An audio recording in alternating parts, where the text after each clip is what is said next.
எல்லோருக்கும் வணக்கம். இன்னைக்கு நம்ம பார்க்கக்கூடிய சப்ஜெக்ட் அறிவியல் எங்கே தோற்கிறது தெரியுமா? பாருங்களேன், சயின்ஸ் அதுக்கு எல்லாத்துக்குமே ப்ரூஃப் வேணும். எங்கெல்லாம் அதுக்கு ப்ரூஃப் கிடைக்கலையோ அது சயின்ஸ் ஏத்துக்காது, அல்லது நம்பாது. அதெல்லாம் அது என்ன சொல்லணும்னா தியரி அப்படின்லாம் சொல்லும். ப்ரூவ் ஆயிடுச்சுன்னா தான் அது லா, சட்டம் சொல்லும். அதாவது எல்லா வாட்டியும் அதை நம்ம ப்ரூவ் பண்ணி காட்ட முடியும். இப்போ ஆப்பில் தூக்கி போட்டால் கீழே விழுது இல்லை, அது கிராவிடேஷனல் ஃபோர்ஸ், அதை நம்ப வைக்க முடியும். ஏன்னா போட்டால் கீழே விழுது, நம்ம பார்க்க முடியும். பாக்கி எல்லாம் அது அனுமானம்னு சொல்லிடும், தியரி. அது மாதிரி 10-15 தியரி இருக்கும். நீங்கள் எது பிடிக்குதோ அதை எடுத்துக்கோங்க. அதை ப்ரூஃப் பண்ணாதான் சயின்ஸ் ஏற்றுக்கும். இப்போ சயின்ஸோடைய லிமிட்டேஷன் சொல்லுவோமே. இப்போ மைக்ரோஸ்கோப்னு ஒரு கருவி இருக்கு. அது வழியாக தான் நம்ம இந்த வைரஸ், பாக்டீரியாலாம் பார்க்கவே முடியும். இந்த சாதாரண கண்களுக்கு பார்க்கக்கூடிய சக்தி கிடையாது. நம்ம எல்லாருமே ஸ்கூலில் படிக்கும்போது நம்மளை லேபுக்கு கூட்டின்னு போயிட்டு மைக்ரோஸ்கோப் வழியாக இதான் வைரஸ், இதான் பாக்டீரியான்னு பார்க்க கற்றுக் கொடுத்துருப்பாங்க. இப்போ ஒரு எக்ஸாம்பிளுக்கு பேசுமே, இந்த மைக்ரோஸ்கோப் கண்டுபிடிச்சு 100 வருஷம் ஆயிடுச்சுன்னு வச்சுப்போம். இப்போ 100 வருஷமாக தான் நீங்களும் நான் அதுக்கப்புறம் வந்த ஜென்ரேஷன் ஸ்கூலில் படிக்கும்போது தான் நம்ம இதெல்லாம் பார்த்துருக்கோம். என்னது வைரஸ், பாக்டீரியாலாம். இப்போ கேள்வி என்னன்னா, 100 வருஷத்துக்கு முன்னாடியும் இதே வைரஸ், பாக்டீரியாலாம் இருந்தது இல்லை. அதை பார்க்குற கருவி தான் இல்லை. அன்னைக்கு சயின்ஸ் என்ன சொல்லியிருக்கோம்? வைரஸ் ஒன்றும் இல்லை, பாக்டீரியா ஒன்றும் இல்லைன்னு தான் சொல்லியிருக்கோம். ஏன்னா அது பார்க்கல, அதுக்கு ப்ரூஃப் இல்லை. என்னைக்கு இந்த மைக்ரோஸ்கோப்பை கண்டுபிடிச்சாங்களோ அதுக்கப்புறம் தான் இது ரெண்டுலாம் பார்க்க முடியுது. அது அந்த மைக்ரோ ஆர்கானிசம்ஸ் எல்லாம் பார்க்க முடியுது, வைரஸ், பாக்டீரியாலாம். அதை வச்சு தான் சயின்ஸ் சொல்லுது, இதெல்லாம் வைரஸ்னு ஒன்று இருக்குது, பாக்டீரியான்னு ஒன்று இருக்குது, ஃபங்கல்னு ஒன்று இருக்குது. அதெல்லாம் அப்படி தான் சயின்ஸ் சொல்லுது. ஸோ சயின்ஸுக்கு ப்ரூஃப் தேவைப்படுது. அதே மாதிரி மனிதனுடைய மரணம் பாருங்களேன், எப்படி நடந்தாலும் சரி, ஃபார் எக்ஸாம்பிள் ரோடு ஆக்சிடென்ட்ல இறந்தாலும் சரி, ஒருத்தருக்கு லிவரில் ப்ராப்ளம் லங்ஸில் ப்ராப்ளம் ஹார்ட் அட்டாக் சுகரால், ப்ரெஷரால், டெங்குவால், எதுனாலும் செத்தாலும் அது காரணம். அது கடைசியாக என்ன எழுதுவாங்க அந்த ரிப்போர்ட்டில்? Cardiac arrest. அப்படின்னு என்ன? இதயம் ஒர்க் பண்ணுறது நின்றுச்சு அப்படின்னு சொல்லும். ஒரு ஃபன் ஃபேக்ட் சொல்கிறேன் பாருங்களேன். எனக்கு தெரிஞ்ச ஒரு நபர் செம்ம தண்ணி, அதாவது சாராயம் நிறைய குடிப்பார். திடீர்னு அவருக்கு உடம்பு சரியில்லை. அவரை கொண்டு போய் ஹாஸ்பிட்டலைஸ் பண்ணுறாங்க. ஹாஸ்பிட்டலைஸ் கூட இல்லை, டெஸ்ட் எடுக்கிறாங்க. அந்த ஸ்கேனிங் எல்லாம் பண்ணுவாங்கல்ல, அது பண்ணுறாங்க. அதோட ரிப்போர்ட் வருது. நண்பர் டாக்டர், அதாவது இந்த பேஷண்ட் கிடையாது, வேற ஒரு நண்பர் டாக்டர். இப்போ அவர்கிட்ட கேட்குறேன், என்ன சொல்லுது அந்த ரிப்போர்ட் அப்படின்னு கேட்டோன்னே அவர் சொல்கிறாரு, பேங்க்ரியாஸ் அவுட்டு, அதாவது பாதிக்கப்பட்டிருக்குன்னு சொன்னார். எனக்கு ஆச்சரியமா இருந்தது. நிறைய சாராயம் குடிக்கிறவங்களோட ப்ராப்ளம் என்ன? லிவர் அவுட் ஆகிடும். கரெக்டாக இவர் என்னன்னா பேங்க்ரியாஸ் அவுட்டுன்னு சொல்கிறாரு அப்படின்னு. அப்போ அந்த டாக்டர் சொல்கிறாரு, இது என்ன பெரிய விஷயம், அவருக்கெல்லாம் லிவர்லாம் என்றைக்கோ அவுட்டு, இப்போ பக்கத்தில் இருக்கிற ஒரு ஆர்கன் அவுட்டு, இப்படியே போச்சுன்னா நல்லது கிடையாது அப்படின்னாரு. நான் சொன்னேன், லிவர் டேமேஜ் ஆனதுக்கப்புறம் கடைசி அடுத்தது பேங்க்ரியாஸ் தான் அவுட் ஆகுமா அப்படின்னு நான் கேட்குறேன். அடுத்தது அப்படி இருக்கணும்னு அவசியம் இல்லை, உடலில் இருக்க வேற ஏதாவது பாட்டு போகலாம், இவருக்கு இது போயிருக்கு அப்படின்னு. நான் சொன்னேன், இது எவ்வளோ தூரம் போகும் அப்படின்னு. இப்படியே ஒரு பாட்டாக போவோம், இப்படியே சரக்கடிச்சிட்டே இருந்தேன். கடைசியாக ஒரு நாள் ஹார்ட் அதோட வேலையை நிறுத்திடும், டெத்து கன்ஃபார்ம்டு அப்படின்றார். இல்லை பெரிய ஃபன் ஃபேக்ட் என்ன சொன்னேன், சாராயம் குடிச்சா நான் லிவர் தானே டெஸ்ட் பண்ணுவாங்க, நீங்கள் எந்த டெஸ்ட் எடுத்தீங்க அப்படின்னா, இவருக்கெல்லாம் இவரை பற்றி அவருக்கு நல்லா தெரியுன்றதுனால இவருக்கெல்லாம் லிவர் டெஸ்ட் எடுக்கிறதே வேஸ்ட்டு, என்ன கேட்டால் லிவர் நாட் ஃபவுண்ட் எழுதியே கொடுத்துருவேன் அப்படின்றார். இதுதான் சயின்ஸ் சொல்கிறது. கடைசியாக ஹார்ட் பம்ப் பண்ணுறதை நிறுத்திடும், அது மாறணும் அப்படின்னு சொல்கிறாங்க. இப்போ ராஜயோகத்துக்கு வரும். ராஜயோகம் என்ன சொல்லுதுன்னா, நம்மளாம் ஒரு உயிர், புருவத்தின் மத்தியிலிருந்து இந்த உடலை இயக்கிட்டு இருக்கோம். இந்த உயிரை கண்ணால் பார்க்க முடியாது. இந்த உயிரை நீங்கள் மைக்ரோஸ்கோப்லேயே கண்டுபிடிக்க முடியாது. அது ஏன் அப்படின்னா, அந்த மைக்ரோஸ்கோப் வழியாக நீங்கள் பாக்டீரியா பார்க்கலாம், ஃபங்கலை பார்க்கலாம்னு வச்சுக்கோங்களேன். பாக்டீரியான்றது ஒரு உயிர் உள்ள ஜீவன் தான். அந்த பாக்டீரியாவோட உயிர் கண்டுபிடிக்கிற அளவுக்கு எதையும் அவங்க ஆழமாக பார்க்குற மைக்ரோஸ்கோப் கண்டுபிடிக்கல. அதுவே கண்ணுக்கு தெரியாது, அது பாக்டீரியாவும் சரி வைரஸும் தெரியாது. அதோட கண்டுபிடிக்கணும்னா அதை மாதிரி தான் இந்த ஆத்மான்றது ஒளிப்புள்ளி தான், ரொம்ப மைன்யூட்டஸ்ட். அதுக்குள்ளே இருக்கிறது சயின்ஸ்க்கு தெரியாது. ஓகே, இப்போ ஒரு ஆத்மா ஒரு சரீரத்தில் நடிக்கிறாங்கன்னு வச்சுக்கோங்களேன். கை விளங்கலை, கால் விளங்கலை, அப்போ வாழ்ந்து போக முடியும். கண்ணு பார்க்கல, காது கேட்க முடியல, நாக்கால பேச முடியல, இப்படியும் வாழ்ந்து போகலாம். நிறைய எயில்மெண்ட்டோட, அதாவது ஏதாவது ஒரு டெஃபிஷியன்சியோட கூட வாழ்ந்து போயிடலாம். இந்த மூளை வேலை பண்ணல, ஹார்ட் பம்ப் பண்ணலன்னு வச்சுக்கோங்க, ஹார்ட் ஒர்க் ஆகல அப்படின்னு இருந்தா, அதுக்கப்புறம் இந்த உயிரானது இந்த உடலை நடிக்கிறதுல லாஜிக்கே கிடையாது அப்படின்னு சமயத்தில் அது கிளம்பி போகிறது தான் மரணம்.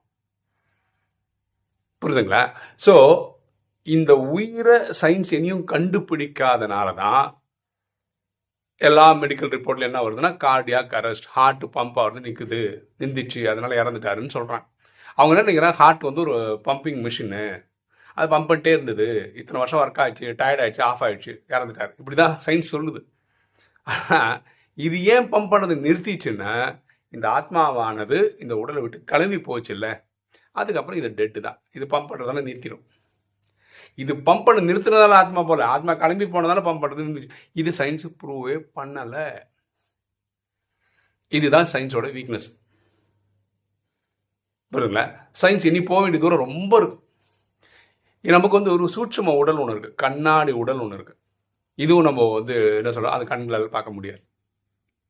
ஸோ இதை மூணு சேர்ந்து தான் நம்ம ஜீவாத்மான்னு சொல்றோம். அந்த பஞ்ச தத்துவங்களான உடல், ஆத்மா, இந்த கண்ணாடி உடல். இந்த கண்ணாடி உடல் கருப்பாயிட்டே போகும். அந்த கருப்பாயிட்டே போகும்போது என்னன்னா, பிச் பிளாக்னு சொல்லுவோம். அந்த கலர் ஆயிடுச்சுன்னா அந்த கண்ணாடி உடல் என்ன சொல்லும் ஆத்மாவுக்குன்னா, இனிமேல் இந்த உடல் நடிக்க வேணாம், நம்ம கிளம்பி போயிடலாம் அப்படின்னு சொல்லி கிளம்பி போகிறது தான் மரணமே. ஓகேவா? ஸோ இந்த கண்ணாடி உடலையும் சயின்ஸ் கண்டுபிடிக்கல சொல்கிறாங்க. இப்போ ரஷ்யாலலாம் வந்து அதுக்கான கேமரா கண்டுபிடிச்சிட்டாங்க, அந்த ஃபோட்டோ எடுக்கிறது கண்டுபிடிச்சிட்டாங்கன்னு சொல்கிறாங்க. ஒரு எக்ஸ்ரேக்கு வந்து 10,000 20,000 சார்ஜ் பண்ணுறாங்கன்னு சொல்கிறாங்க. இது எந்த அளவுக்கு உண்மைன்னு தெரியாது, நான் படிச்சிருக்கேன், மீன் கூகுள் பார்த்து தெரிஞ்சு வச்சுருக்கேன். இப்போ தான் அவங்க சூட்சும உடலில் எடுக்கிறாங்க. அதுவும் வச்சுக்கிட்டு இவங்க என்ன பண்ணுறாங்கன்னு தெரியல. ஒரு லெவலுக்கு மேலே இவங்க என்னைக்கு இவங்க ஆத்மாவை வந்து ஒரு மைக்ரோஸ்கோப்லேயோ அது மாதிரி ஒரு கருவியில் கண்டுபிடிச்சி பார்த்துடுறாங்களோ அப்போ தான் ஒரு அச்சீவ்மெண்ட்டுக்கு வருவோன்னு அர்த்தம். இதில் வேற ஒரு பியூட்டி பாருங்களேன். நம்ம வந்து யாரை பார்த்தோன்னா, இது கண்கள், இது மூக்கு, இது வாய், இது காது, இப்படி கிளியராக எடுத்து சொல்லிடுறோம்ல. யாரை வேணா கேளுங்க, எவ்வளோ பெரிய சயின்டிஸ்டாக இருந்தாலும் அவங்களை கேளுங்களேன், இந்த உடம்புல மனசு எங்கே இருக்குன்னு கேளுங்களேன். சில பேர் என்ன சொல்கிறாங்கன்னா, தலையிலேருந்து கால் வரைக்கும் மனசு தாங்கன்றாங்க. சில பேர் வந்து எண்ணங்கள் இங்கே இருந்தால் உற்பத்தி ஆகுது, பிரெயின் தான் அது உற்பத்தி பண்ணுது, அவங்க நினைப்பது தான், அதனால எண்ணம் இங்கே தான் இருக்குது அப்படின்னு சொல்கிறாங்க. சில பேர் சொல்கிறாங்க, நல்ல இதயக்காரர், எண்ணங்கள் இதயத்திலேருந்து உருவாகுது அப்படின்னு சொல்கிறாங்க. அது எப்படிங்க, கண்களால் பார்க்குறோன்னு சொல்கிறான், நம்ம யாருமே காதால் பார்க்குறோன்னு சொன்னதே கிடையாது. ஆனால் மனசு மட்டும் தலையிலேருந்து கால் வரைக்குன்றாங்க, சில பேர் பிரெயினில் இருக்குன்றாங்க, சில பேர் ஹார்ட்டில் இருக்கன்றாங்க. அது எப்படி பல இடத்துல சொல்கிறாங்க? விடை தெரியாதனால சொல்கிறோம். ஆத்மா அதுக்குள்ளதான் 3 விஷயம் இருக்கு, மனம், புத்தி, சன்ஸ்கார்னு இருக்கு. மனசுன்றது எண்ணங்களை உற்பத்தி செய்யக்கூடிய ஃபேக்டரி, புத்தின்றது நம்ம வரக்கூடிய எண்ணங்களை செய்யலாமா செய்யக்கூடாது சொல்லக்கூடிய ஒரு ஜட்ஜு, அப்புறம் ஒரு செயல் செய்கிறோம், அது வந்து கர்மா, அது ஆட்டோமேட்டிக் ரெக்கார்டிங்கில் போயிடுது. அது எங்கே ரெக்கார்ட் ஆகுதுன்னா இந்த சன்ஸ்காரில் ரெக்கார்ட் ஆகுது. நம்ம நல்ல நல்ல செயல்கள் செய்தால் அது வந்து புண்ணியமாகவும், நல்ல பாவமான செயல்கள் செய்தால் அது பாவமாயிடும், தவறான செயல்கள் செய்தால் பாவமாயிடும். அப்போது ஒரு ஆத்மாவே கண்ணுக்கு தெரில, சயின்ஸ் என்னையும் கண்டுபிடிக்கல, அதுக்குள்ளே மனம், புத்தி, சன்ஸ்கார் இருக்குன்றது கண்டுபிடிக்கல. ஆனால் சயின்ஸ் என்ன கண்டுபிடிச்சிருக்கு அப்படின்னு பார்த்தீங்கன்னா, எந்த ஒரு பொருளையும் நீங்கள் உடச்சிட்டே வந்தீங்கன்னு வச்சுக்கோங்களேன், கடைசியாக ஒரு துகள் மாதிரி ஒன்று கிடைக்குதுன்னு வச்சுக்கோங்களேன், அதுக்கு மேலே அதை உடைக்கவே முடியாதுன்னு வச்சுக்கோங்களேன். அதுக்கு சயின்ஸ் சொல்கிற பேர் வந்து ஆட்டம், அதாவது அணு அப்படின்னு சொல்லுது. அதுக்குள்ளேயும் போய் அவங்க என்ன சொல்லிட்டாங்க, அதுக்குள்ள 3 விஷயம் இருக்குது, எலக்ட்ரான், புரோட்டான், நியூட்ரான் அப்படின்னு சொல்கிறாங்க. சயின்ஸ் இந்த அளவுக்கு வளர்ந்துருக்கு, புரியுதுங்களா? ஸோ ஒரு பொருளை உடச்சிக்கிட்டே வந்தால் கடைசியாக வரது பேர் ஆட்டம். ஆட்டம்குள்ள எலக்ட்ரான், புரோட்டான், நியூட்ரான் இருக்குன்னு சொல்லியிருக்கிற அளவுக்கு சயின்ஸ் முன்னேறி இருக்கு, அதில் டவுட்டு கிடையாது. ஆனால் சயின்ஸே கண்டுபிடிக்காது என்னென்னா, நம்ம ஒரு உயிர் பூர்வத்தின் மதியில் தான் நடிச்சிட்டு இருக்கோம். இந்த சயின்ஸ் வந்து தெரியல, யாருக்கு தெரியல? சயின்ஸுக்கு தெரியல. அப்போ சயின்ஸ் போக வேண்டிய தூரம் ஜாஸ்தி. ஸோ சயின்ஸ் ஏன் ஃபெயிலியர் ஆகுது அப்படின்னா, எல்லாத்துக்கும் ப்ரூஃப் கேட்டுட்டு இருந்தா அங்கதான் மாட்டிக்குது சயின்ஸ். அதை நம்ம குறை சொல்ல முடியாது. சயின்ஸோட வளர்ச்சி இப்போதைக்கு இப்போ கடந்த 100 வருஷத்துல கண்ணாமுன்னான்னு வளர்ந்துருக்கு சயின்ஸ், அதுலயும் டவுட் கிடையாது. நல்லதான் முன்னேறி இருக்கு, நல்லதான் போயிட்டு இருக்கு, அதை நம்ம பாராட்டி தான் ஆகணும், அந்த இடத்துல பாராட்டி தான் ஆகணும். ஆனா அது போக வேண்டிய தூரம்னு பார்த்தீங்கன்னா எக்கச்சக்கமா இருக்கும், கண்டுபிடிக்க வேண்டிய விஷயங்கள் ஜாஸ்தியா இருக்கும். அதனால தான் நம்ம இந்த தலைப்பு எடுத்தோம். என்ன தலைப்பு எடுத்தோம்னா, அறிவியல் எங்கேயே தோற்கிறது அப்படின்னா, இந்த இடத்துலலாம் தோக்குது, எங்கெல்லாம் ப்ரூஃப் கிடைக்கலையோ அங்கெல்லாம் அது தோத்துச்சுன்னு அர்த்தம். அது ப்ரூஃப் தேடி போயிட்டு இருக்கு, ஒரு நாள் கண்டுபிடிச்சதுனா நல்லாயிருக்கும். இந்த கன்ஃபார்ம் முடியறதுக்குள்ள நம்மலாம் உயிர் தான் அப்படின்னு சயின்ஸ் கண்டுபிடிச்சிச்சு அப்படின்னு வச்சுக்கோங்களேன், அது சயின்ஸோட வெற்றியாக இருக்கும். அது நடக்குமா நடக்காதான்றது ஒரு $1 மில்லியன் கேள்வி தான். ஓகே, ஏன்னா இந்த பார்வையில் நான் சயின்ஸ் தோக்குதுன்னு சொல்கிறேன். நீங்கள் வீடியோ பார்க்குறவங்க என்ன சொல்லணும்னா, நீங்கள் என்ன நினைக்கிறீங்க? இல்லை சயின்ஸ் ஜெயிச்சிச்சு அப்படின்னு நினைக்கிறீங்களா? இல்லை சயின்ஸ் தோத்துருக்குன்னு நினைக்கிறீங்களா? இல்லை சயின்ஸ் போக வேண்டிய தூரம் நிறைய இருக்குன்னு நான் நம்புற மாதிரி நீங்கள் நம்புறீங்களா? என்ன நம்புறீங்களோ, என்ன நினைக்கிறீங்களோ அதை கமெண்ட் செக்ஷனில் போட்டிங்கன்னா நம்ம எல்லாரும் தெரிஞ்சுக்கலாம். ஓகே, ஒரு தகவல் உங்களுக்கு ஏற்கனவே தெரியும். நம்ம எண்ணம் போல் வாழ்வுன்றது வந்து 9 லாங்குவேஜில் ஒரு தம்பி அவரோட டீம் எல்லாம் சேர்ந்து பண்ணி கொடுத்துட்ருக்காங்க. அது வந்து இப்போதுக்கு Tamil, Malayalam, Telugu, Kannada, Hindi, English, Sinhala, Malay, Dutch, இப்படி 9 லாங்குவேஜில் வருது. ஓகேவா? இது நம்ம இவ்வளோ நாள் என்ன பண்ணிட்டு இருந்தோம்னா, நம்ம ஒரு வாட்ஸ்அப் குரூப்பில் போடுவோம், ஃபேஸ்புக்கில் போடுவோம், நிறைய சோஷியல் மீடியாவில் போடுவோம். இது தமிழை தவிர பாக்கி எந்த ஒரு லாங்குவேஜும் நம்ம யூடியூப்பில் போட்டதே கிடையாது. இப்போ முதல் முறையாக எல்லா 9 இதுவும் யூடியூப்பில் வர மாதிரி நம்ம பண்ணிட்டோம். அது என்னென்னா, எண்ணம் போல் வாழ்வு தமிழ் வந்து நம்ம பிரேமானந்த நாராயணன் சேனல்லே வந்துடும். ஈவினிங் 6 மணிக்கு பார்க்குற மாதிரி வந்துடும். பாக்கி எல்லா இதுவும் வந்து இப்போ புதுசாக ஒவ்வொன்றுக்கும் ஒரு யூடியூப் சேனல் ஓப்பன் பண்ணியிருக்கோம். அது ஈஸியாக எப்படி பார்க்கலாம் அப்படின்னு பார்த்தீங்கன்னா, இப்போ மலையாளம் எடுத்துக்கோங்களேன். அதுக்கு என்ன youtube.com/YPV. YPVன்னு எதை குறிக்குதுன்னா எண்ணம் போல் வாழ்வை குறிக்குது. YPV மலையாளம், கேப்பே இல்லாமல் YPV மலையாளம் அப்படின்னா நீங்கள் மலையாளம் சேனல் பார்த்துடலாம். இப்போ தெலுங்கு பார்க்கணும்னா youtube.com/YPV தெலுங்கு.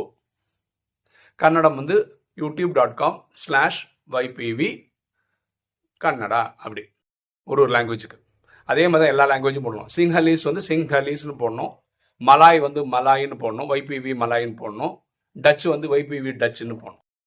பாக்கெல்லாம் சேம் தான். youtube.com/YPV வரைக்கும் எல்லாத்துக்கும் காமன் தான். பாக்கெல்லாம் லாங்குவேஜ் தான். இது வந்து நீங்கள் என்ன பண்ணலான்னா, நம்மளுடைய மெயின் சேனல் இருக்கிற பிரேமானந்த நாராயணன் சேனல் இருக்கு இல்லையா, வியூ சேனல் போட்டு கீழே போனீங்கன்னா ஃபீச்சர்டு சேனல் சொல்லிட்டு நம்ம எல்லா சேனலும் கீழே காட்டும். நீங்கள் தயவுசெய்து சப்ஸ்கிரைப் பண்ணிங்கன்னா நல்லாயிருக்கும். ஏன்னா ஏற்கனவே இருக்கவங்க சப்ஸ்கிரைப் பண்ணால் தான் இது நிறைய பேர் பார்ப்பாங்க. நம்மளுக்கு என்னென்னா, இந்த எண்ணம் போல் வாழ்வு உலகம் ஃபுல்லாக இருக்க லாங்குவேஜில் கொண்டு வரது ட்ரை பண்ணுறோம். என் மனசில் இருக்க ஆசையை சொல்லிடுறேன். ஃப்ரெஞ்சில் கண்டிப்பாக கொண்டு வரணும்னு ஆசை இருக்குது, அரபிக்கில் கொண்டு வரணும்னு ஆசை இருக்குது, ஸ்பானிஷில் கொண்டு வரணும்னு ஆசை இருக்குது, சைனீஸில் கொண்டு வரணும்னு ஆசை இருக்குது. அட்லீஸ்ட் இந்த நாளில் கண்டிப்பாக இன்றைக்கில் நாளைக்கு கொண்டு வரணும்னு ஆசை இருக்குது. இப்போ இதுக்கு என்னென்னா, நமக்கு அந்த பாஷையும் தெரிஞ்சவங்க, தமிழும் தெரிஞ்சவங்க தேவை. அப்போ தான் நம்மள அதில் ஜெயிக்க முடியும், பண்ண முடியும். ஓகே, அந்த நாட்களும் வரும் அப்படின்னு நம்ம நம்புகிறோம். ஓகே, இன்னைக்கு வீடியோ உங்களுக்கு பிடிச்சிருக்குன்னு நினைக்கிறேன். பிடிச்சா லைக் பண்ணுங்கள், சப்ஸ்கிரைப் பண்ணுங்கள், ஃப்ரெண்ட்ஸ் சொல்லுங்கள், ஷேர் பண்ணுங்கள், கமெண்ட்ஸ் போடுங்க. தேங்க்யூ.